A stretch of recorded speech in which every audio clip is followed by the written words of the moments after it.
Dwight Lyman Moody, o célebre ganhador de almas, 1837–1899. Tudo aconteceu durante uma das famosas campanhas de Moody e Sankey para salvar almas. A noite de uma segunda-feira tinha sido reservada para um discurso dirigido aos materialistas. Carlos Bradlaugh, campeão do ceticismo, então no zênite da fama, ordenou que todos os membros dos clubes que fundara assistissem à reunião.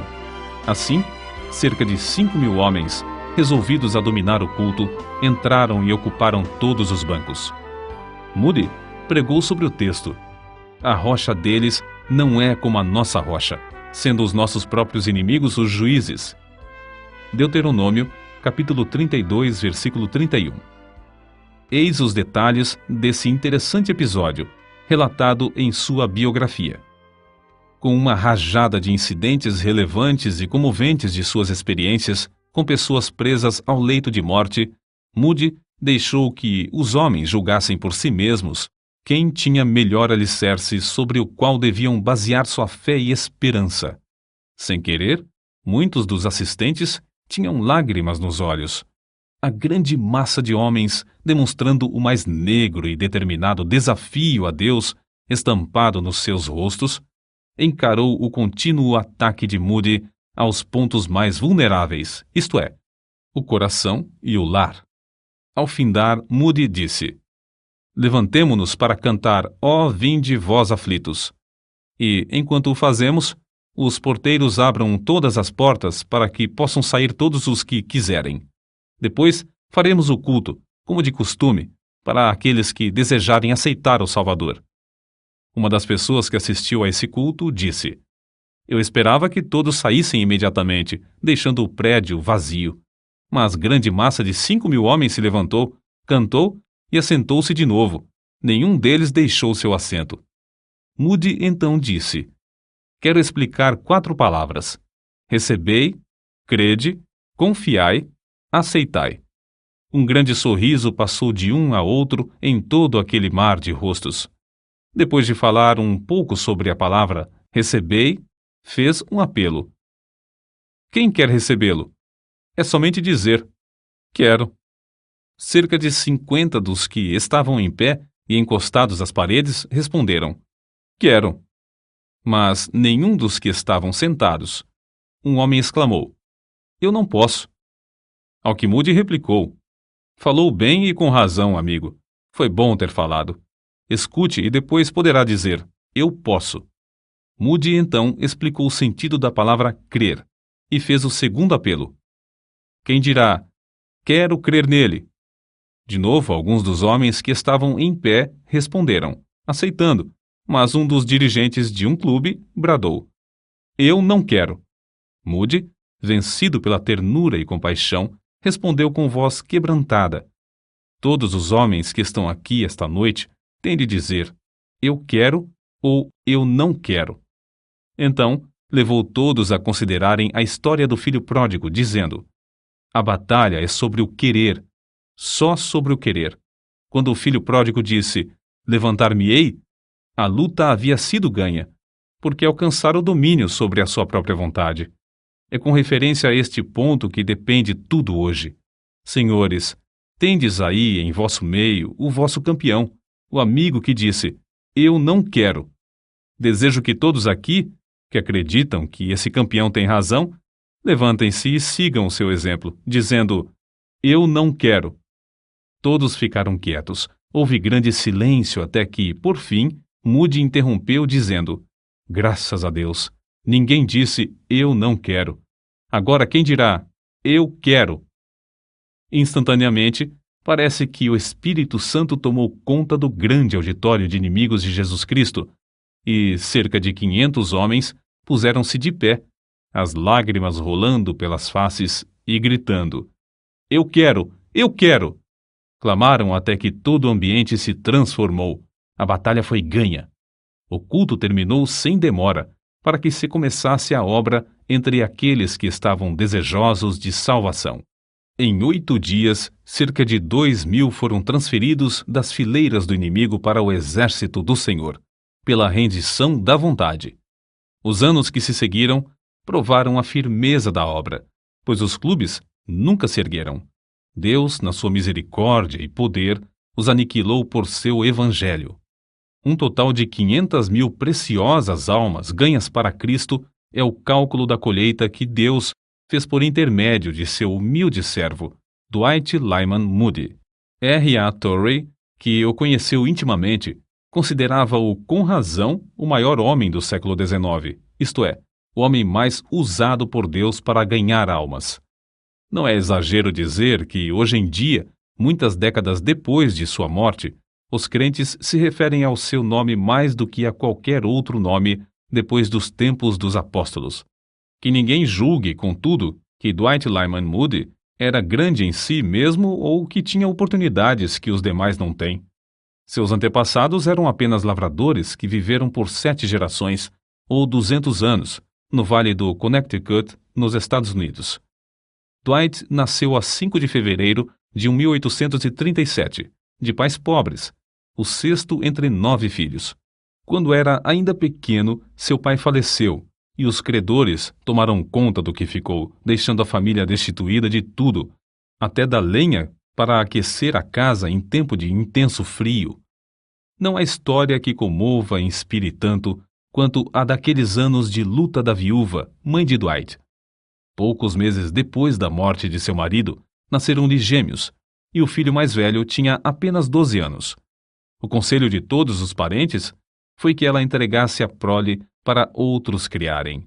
Mas com invencível coragem e santa dedicação a seus filhos, ela conseguiu criar todos os 9 no próprio lar. Guarda-se ainda, como tesouro precioso, sua Bíblia com as palavras de Jeremias capítulo 49, versículo 11, sublinhadas. Deixa os teus órfãos, eu os conservarei em vida, e confiem em mim, tuas viúvas. Pode-se esperar outra coisa a não ser que os filhos ficassem ligados à mãe e que crescessem para se tornarem homens e mulheres que conhecessem o mesmo Deus que ela conhecia?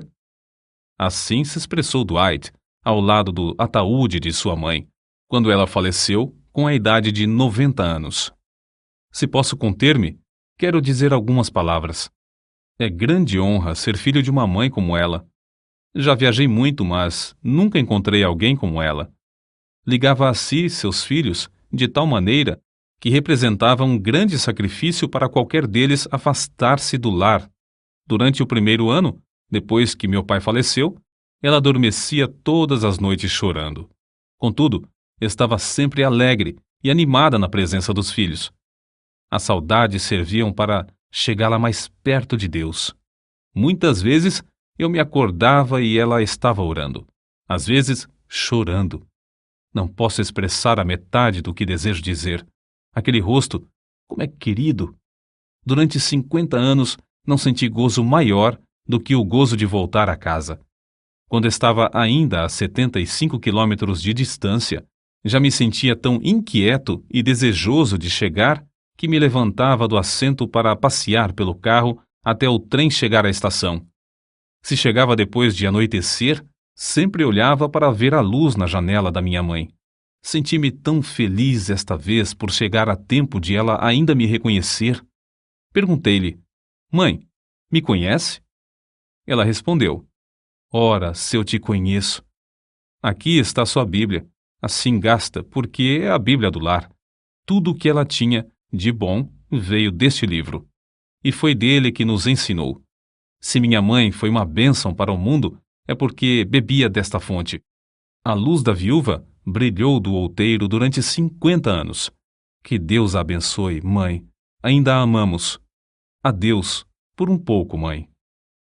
Ao contemplar o êxito de Dwight Lyman Moody, somos constrangidos a acrescentar: quem pode calcular as possibilidades de um filho criado num lar onde os pais amam sinceramente ao Pai Celestial, a ponto de chamar diariamente todos os filhos para escutarem a sua voz na leitura da Bíblia e, reverentemente, clamarem a ele em oração? Todos os filhos da viúva Moody assistiam aos cultos nos domingos e levavam merenda para passar o dia inteiro na igreja. Tinham de ouvir 2 prolongados sermões, e, no intervalo, assistir à escola dominical. Dwight, depois de trabalhar a semana inteira, achava que sua mãe exigia demais, obrigando-o a assistir aos sermões, os quais não compreendia, mas, por fim, chegou a ser agradecido a essa boa mãe pela dedicação nesse sentido. Com a idade de 17 anos, Moody saiu de casa para trabalhar na cidade de Boston, onde achou emprego na sapataria de um tio seu. Continuou a assistir aos cultos, mas ainda não era salvo. Notai bem os que vos dedicais à obra de ganhar almas. Não foi num culto que Dwight Moody foi levado ao Salvador. Seu professor de escola dominical, Eduardo Kimball, conta: resolvi falar-lhe acerca de Cristo e de sua alma. Vacilei um pouco em entrar na sapataria. Não queria embaraçar o moço durante as horas de serviço. Por fim, entrei, resolvido a falar sem mais demora. Achei Moody nos fundos da loja, embrulhando calçados. Aproximei-me logo dele e, colocando a mão sobre seu ombro, fiz o que depois parecia-me um apelo fraco, um convite para aceitar a Cristo. Não me lembro do que eu disse, nem mesmo Moody podia lembrar-se alguns anos depois. Simplesmente falei do amor de Cristo para com ele, e o amor que Cristo esperava dele de volta. Parecia-me que o moço estava pronto para receber a luz que o iluminou naquele momento, e lá nos fundos da sapataria entregou-se a Cristo. Na história dos crentes, através dos séculos, não há crente que fosse, no zelo, menos remisso, e no espírito, mais fervoroso em servir ao Senhor, desde a conversão até o dia da morte, do que Moody de Northfield. Quantas vezes depois o Sr. Kimball dava graças a Deus por não ter sido desobediente à visão celestial. Qual teria sido o resultado se não tivesse falado ao moço naquela manhã na sapataria? Era costume das igrejas daquela época alugarem os assentos. Moody, logo depois da sua conversão, transbordando de amor para com seu Salvador, pagou o aluguel de um banco, percorrendo as ruas, hotéis e casas de pensão à procura de homens e meninos que pudessem enchê-lo em todos os cultos. Depois alugou mais um, depois outro, até conseguir encher 4 bancos, todos os domingos. Mas isso não era suficiente para satisfazer o amor que sentia para com os perdidos. Certo domingo, visitou uma escola dominical em outra rua. Pediu permissão para ensinar também a uma classe. O dirigente respondeu: há 12 professores e 16 alunos, porém, o senhor pode ensinar todos os alunos que conseguir trazer à escola. Foi grande a surpresa de todos quando Moody, no domingo seguinte, entrou com 18 meninos da rua, sem chapéu, descalços e de roupa suja e esfarrapada, mas, como ele disse, todos com uma alma para ser salva. Continuou a levar cada vez mais alunos à escola até que, alguns domingos depois, no prédio não cabiam mais. Então, resolveu abrir outra escola em outra parte da cidade. Moody não ensinava, mas arranjava professores, providenciava o pagamento do aluguel e de outras despesas. Em poucos meses, essa escola veio a ser a maior da cidade de Chicago. Não julgando conveniente pagar outros para trabalhar no domingo, Moody, cedo pela manhã, tirava as pipas de cerveja, outros ocupavam o prédio durante a semana. Varria e preparava tudo para o funcionamento da escola. Depois, então, saía para convidar alunos. Às 14 horas, quando voltava de fazer os convites, achava o prédio repleto de alunos. Depois de findar as aulas na escola, ele visitava os ausentes e convidava cada aluno para ouvir a pregação à noite. No apelo, após o sermão, os interessados eram convidados a ficar para um culto especial, no qual tratavam individualmente com todos. Moody também participava dessa colheita de almas. Antes de findar o ano, 600 alunos, em média, assistiam à escola dominical, divididos em 80 classes. Em seguida, a assistência subiu a 1.000 e, às vezes, ia a 1.500. O êxito de Moody na escola dominical atraiu a atenção de outros que se interessavam pelo mesmo trabalho. De vez em quando, era convidado a participar das grandes convenções das escolas dominicais. Certa vez, depois de Moody haver falado numa convenção, Um orador censurou-o severamente por não saber dirigir-se a um auditório. Moody foi para a frente e, depois de explicar que reconhecia não ser instruído, agradeceu ao ministro por ter mostrado seus defeitos e pediu-lhe que orasse a Deus para que o ajudasse a fazer o melhor que pudesse. Ao mesmo tempo que Moody se aplicava à escola dominical com tais resultados, esforçava-se também no comércio, todos os dias. O grande alvo da sua vida era vir a ser um dos principais comerciantes do mundo, um multimilionário. Não tinha mais de 23 anos e já havia conseguido juntar $7.000. Mas seu Salvador tinha um plano ainda mais nobre para seu servo.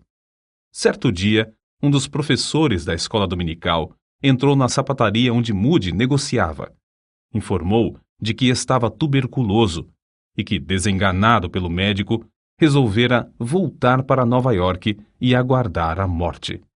Confessou-se muito perturbado, não porque tinha de morrer, mas porque até então não conseguira levar ao Salvador nenhuma das moças da sua classe de escola dominical. Moody, profundamente comovido, sugeriu que visitassem juntos as moças em suas casas, uma por uma. Ao visitarem uma, o professor falou-lhe seriamente acerca da salvação da sua alma. A moça deixou seu espírito leviano e começou a chorar, entregando-se ao Salvador. Todas as outras moças que foram visitadas naquele dia fizeram o mesmo. Passados 10 dias, o professor foi novamente à sapataria. Com grande gozo informou a Moody que todas as moças se haviam entregado a Cristo. Resolveram então convidar todas para um culto de oração e despedida na véspera da partida do professor para Nova York. Todos se ajoelharam e Moody, depois de fazer uma oração, estava para se levantar quando uma das moças começou também a orar. Todos oraram, suplicando a Deus em favor do professor. Ao sair, Moody suplicou: "Ó Deus, permite-me morrer antes de perder a bênção que recebi hoje aqui." Moody, mais tarde, confessou: "Eu não sabia o preço que tinha de pagar como resultado de haver participado na evangelização individual das moças. Perdi todo o jeito de negociar. Não tinha mais interesse no comércio. Experimentara um outro mundo e não mais queria ganhar dinheiro. Oh, delícia de levar uma alma das trevas deste mundo à gloriosa luz e liberdade do Evangelho." Então, não muito depois de casar-se, com a idade de 24 anos, Moody deixou um bom emprego cujo salário era de $5.000 por ano, um salário fabuloso naquele tempo, para trabalhar todos os dias no serviço de Cristo, sem ter promessa de receber um único cêntimo. Depois de tomar essa resolução, apressou-se a ir à firma B.F. Jacobs e Companhia, onde, muito comovido, anunciou: "Já resolvi empregar todo o meu tempo no serviço de Deus." "Como vai manter-se?" "Ora, Deus me suprirá de tudo, se Ele quiser que eu continue, e continuarei até ser obrigado a desistir." É muito interessante notar o que ele escreveu não muito depois, a seu irmão Samuel. "Caro irmão, as horas mais alegres que já experimentei na terra foram as que passei na obra da escola dominical. Samuel, arranja uma classe de moços perdidos, leva-os à escola dominical, pede a Deus sabedoria e instrui-os no caminho da vida eterna." Ao mesmo tempo em que Moody descrevia sua alegria, foi obrigado a deixar a pensão, a alimentar-se mais simplesmente e a dormir num dos bancos do salão. Acerca de seu desprendimento ao dinheiro, R.A. Torrey fez esta observação: "Ele, Moody, disse-me que, se tivesse aceitado lucros provenientes da venda dos inários por ele publicados, eles somariam $1 milhão.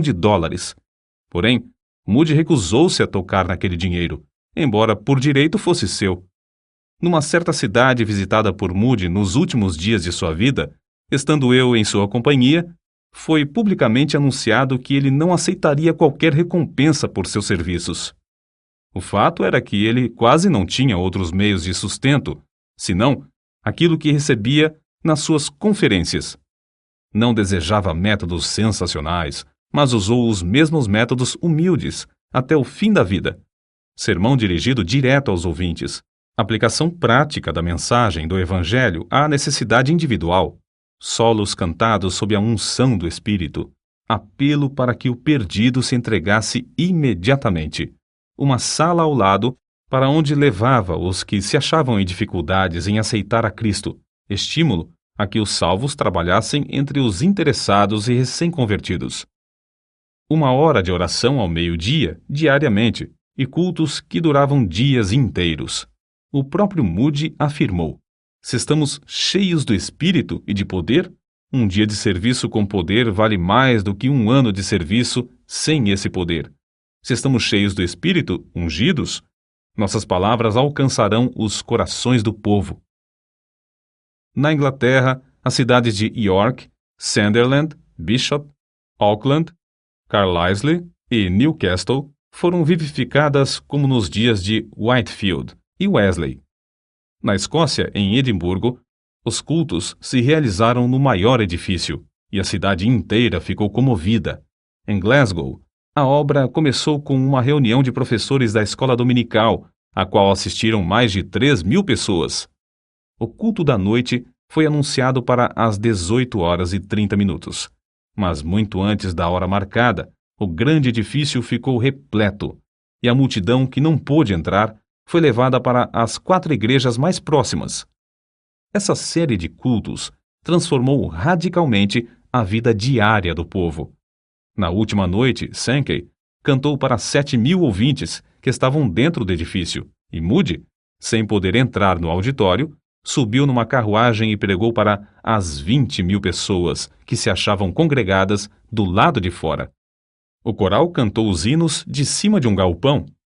Em um só culto, mais de 2.000 pessoas responderam ao apelo para se entregarem definitivamente a Cristo.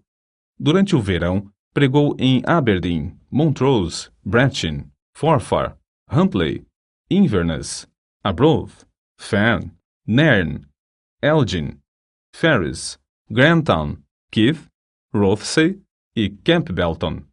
Muitos milhares assistiam a todos os cultos. Na Irlanda, Moody pregou nos maiores centros com os mesmos resultados, como na Inglaterra e Escócia. Os cultos em Belfast continuaram durante 40 dias. O último culto foi reservado para os recém-convertidos, que só podiam ter ingresso por meio de bilhetes, concedidos gratuitamente. A essa reunião estiveram presentes 2.300 pessoas. Belfast fora o centro de vários avivamentos, mas todos concordam em que nunca houvera um avivamento antes desse com resultados tão permanentes.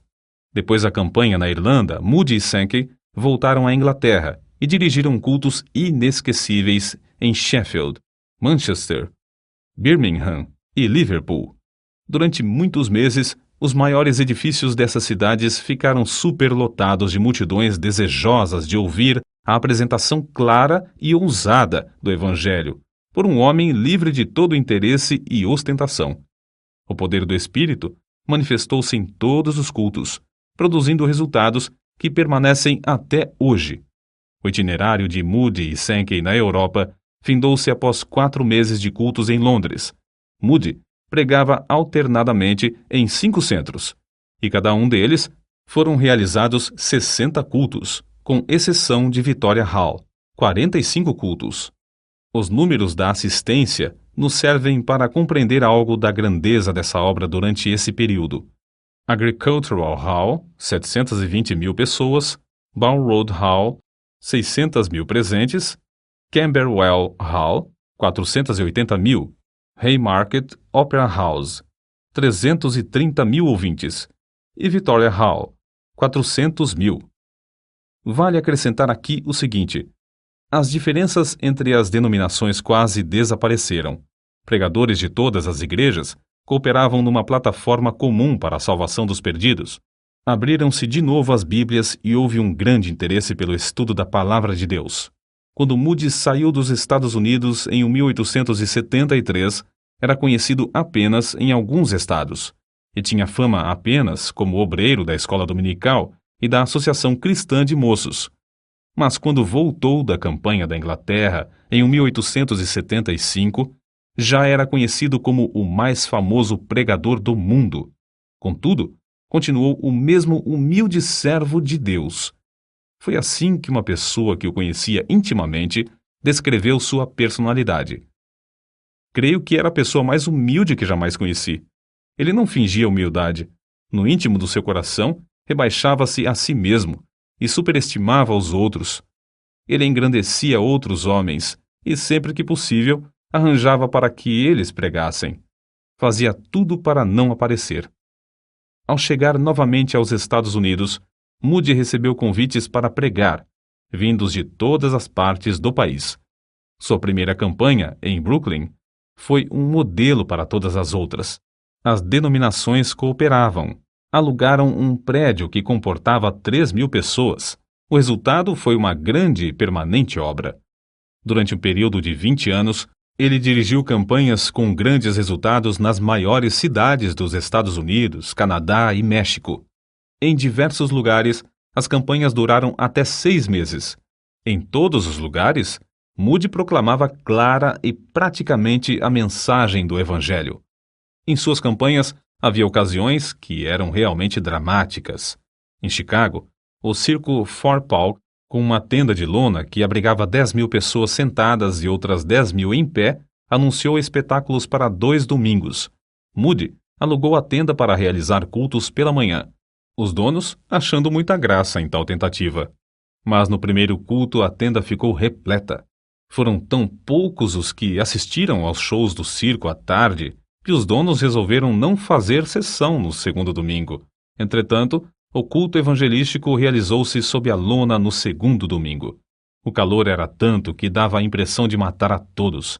Porém, cerca de 18.000 pessoas ficaram em pé, banhados em suor e esquecidos do calor. No silêncio que reinava durante a pregação de Moody, o poder desceu e centenas foram salvos. Acerca de um desses cultos, certo assistente deu suas impressões. Nunca jamais me esquecerei de certo sermão que Moody pregou. Foi no circo de Fort Paul, durante a Exposição Mundial. Estavam presentes cerca de 18.000 pessoas, de todas as classes e de todas as qualificações. O texto do sermão foi: "Pois o Filho do Homem veio buscar e salvar o que se havia perdido." Grandiosa era a unção do pregador, parecia estar em íntimo contato com todos os corações daquela massa de gente. Moody disse repetidamente: "Pois o Filho do Homem veio hoje ao circo Fort Paul, para procurar e salvar o que se perdera." Escrito e impresso parecia um sermão comum, mas as suas palavras, pela santa unção que lhe sobreveio, tornaram-se palavras de espírito e de vida. Durante a Exposição Mundial, no dia designado em honra de Chicago, todos os teatros da cidade fecharam, porque se esperava que todo o mundo fosse à exposição, a 6 quilômetros de distância. Porém, Moody alugou o Central Music Hall, e R.A. Torrey testificou que a assistência era tão grande que ele só conseguiu entrar por uma janela dos fundos do prédio. Os cultos de Moody continuaram tão concorridos que a Exposição Mundial teve de deixar de funcionar aos domingos, por falta de assistência. Henry Moorhouse, pregador escocês, dá a seguinte opinião acerca de Moody e seus discursos. Primeiro, crê firmemente que o Evangelho salva os pecadores quando eles creem e confiam na história simples do Salvador crucificado e ressuscitado. Segundo, espera a salvação de almas quando prega, e o resultado é que Deus honra a sua fé. Terceiro, prega como se jamais fosse realizar outro culto, e como se os pecadores nunca mais tivessem a oportunidade de ouvir o som do Evangelho. Seus apelos à decisão, agora mesmo, são comoventes. Quarto, consegue levar os crentes a trabalhar com os interessados depois do sermão. Insiste em que perguntem aos que estão assentados ao lado se são salvos ou não. Tudo na sua obra é muito simples. Aconselhe os obreiros da seara do Senhor a aprenderem de nosso amado irmão algumas lições preciosas sobre a tarefa de ganhar almas. O Dr. Dale se pronunciou desta forma: "Acerca do poder de Moody, acho difícil falar. É tão real e ao mesmo tempo tão diferente do poder dos demais pregadores que não sei descrevê-lo. Sua realidade é inegável.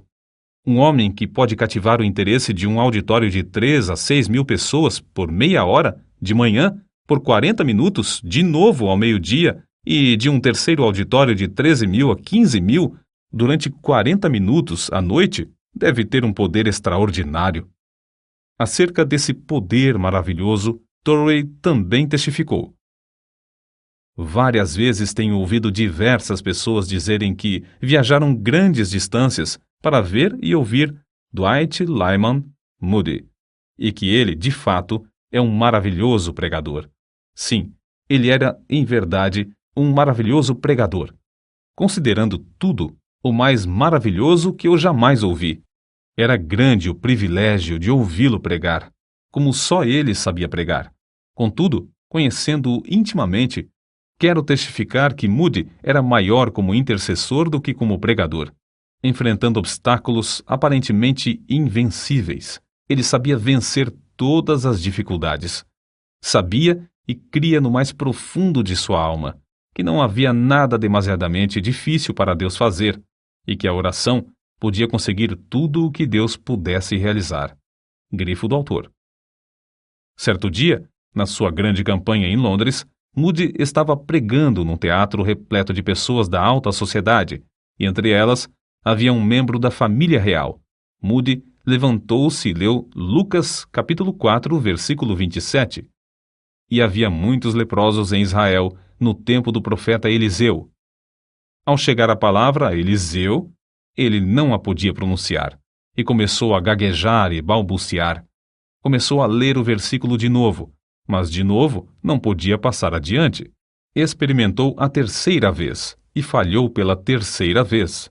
Então, fechou o livro e, muito comovido, olhou para cima, dizendo: "Ó Deus, use esta língua de gago para proclamar Cristo crucificado a este povo." Desceu sobre ele o poder de Deus a ponto de derramar sua alma em tal torrente de palavras que o auditório inteiro ficou como que derretido pelo fogo divino.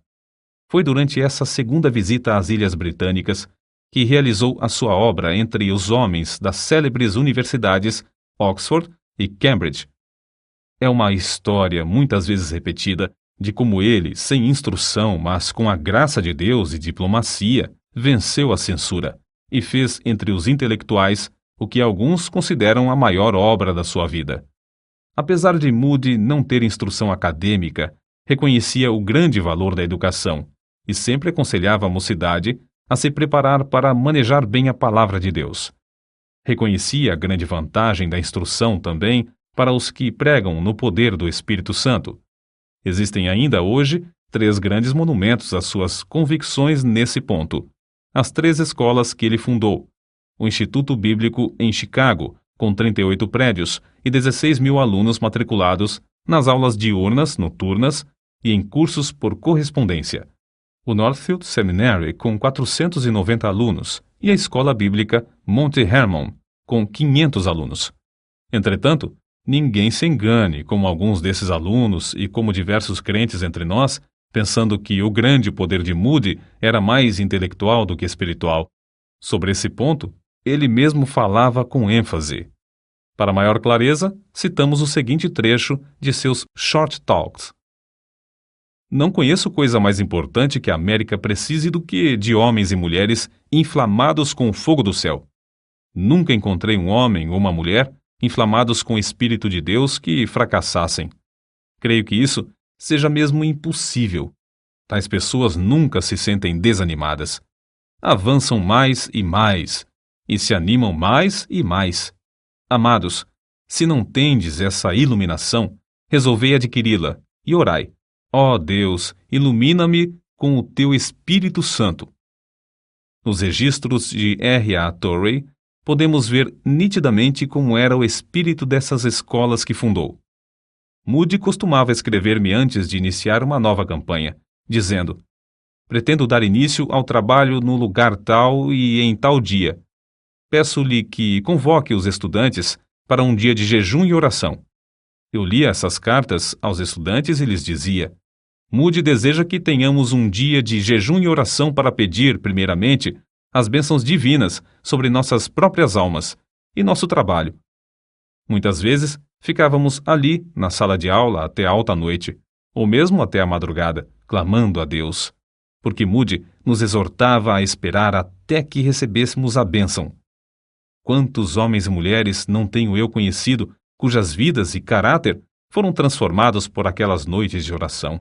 E quantos têm conseguido grandes coisas em muitas terras como resultado daquelas horas gastas em súplicas a Deus?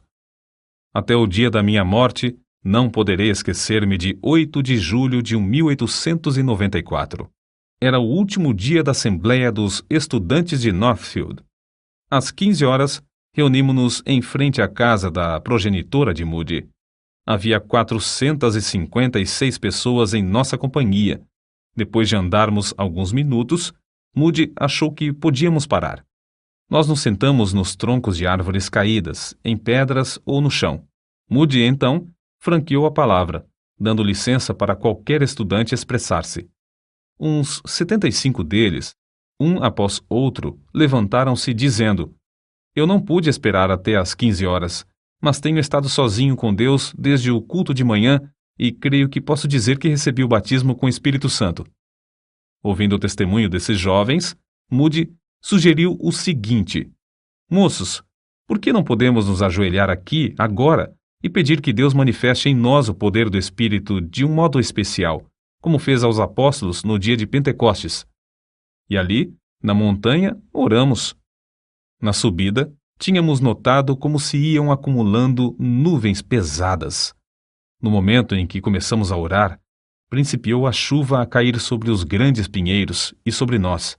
Porém, houve uma outra qualidade de nuvem que havia 10 dias estava se acumulando sobre a cidade de Northfield. Uma nuvem cheia da misericórdia, da graça e do poder divino, de sorte que, naquela hora, parecia que nossas orações bombardeavam essas nuvens, fazendo descer sobre nós, em grande poder, a virtude do Espírito Santo. Homens e mulheres, eis o que todos nós carecemos: o batismo com o Espírito Santo. As anotações de R.A. Torrey também dão conta de como Moody era mesmo um estudante incansável. Todos os dias da sua vida, até o fim, segundo creio, ele se levantava muito cedo de manhã para meditar na palavra de Deus. Costumava deixar sua cama às 4 horas da madrugada, mais ou menos, para estudar a Bíblia. Um dia ele me disse: Para estudar, preciso me levantar antes que as outras pessoas acordem. Ele se fechava num quarto afastado do resto da família, sozinho com a sua Bíblia e com o seu Deus. Pode-se falar em poder, porém, ai do homem que negligenciar o único livro dado por Deus, que serve de instrumento por meio do qual ele dá e exerce seu poder. Um homem pode ler inúmeros livros e assistir a grandes convenções.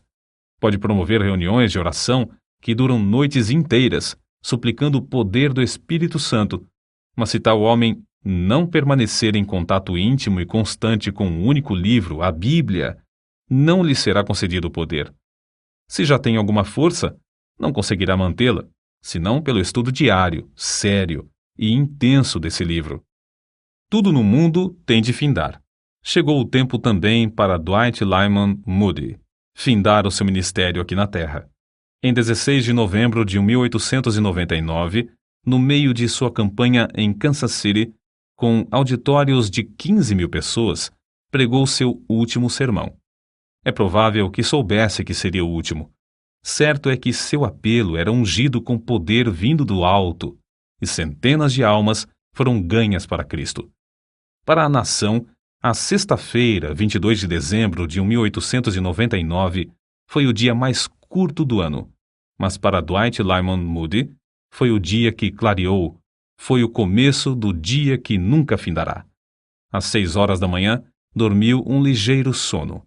Então, os seus queridos ouviram-no dizer em voz clara: Se isto é a morte, não há nenhum vale. Isto é glorioso.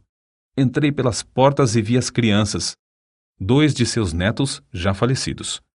A terra recua, o céu se abre perante mim. Deus está me chamando. Então virou-se para sua esposa, a quem ele queria mais do que a todas as pessoas, depois de Cristo, e disse: Tu tens sido para mim uma boa esposa. No singelo culto fúnebre, Torrey, Scofield, Sankey e outros falaram à grande multidão comovida. Depois, o ataúde foi levado pelos alunos da escola bíblica Monte Hermon a um lugar alto que ficava próximo, chamado Round Top. 3 anos depois, a fiel serva de Deus, Emma Moody, sua esposa, também dormiu em Cristo e foi enterrada ao lado do marido no mesmo alto, onde permanecerão até o glorioso dia da ressurreição.